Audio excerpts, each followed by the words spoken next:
Hi, this is Lee Giles from Peasy All-in-One Homeschool. Our scripture is Matthew 21:12.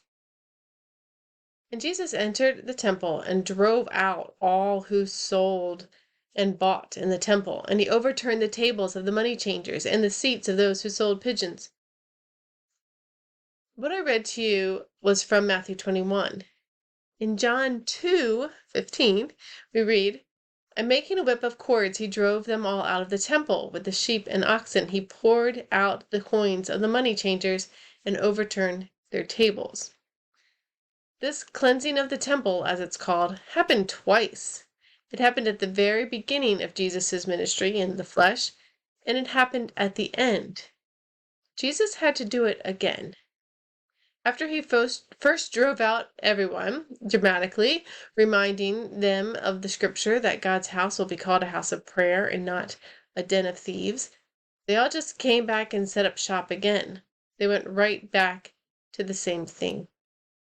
Have you ever been convicted that something was wrong and then just go back to it?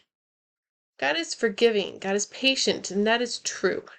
But God's house will be called a house of prayer. He's not going to change who he is to accommodate their sin.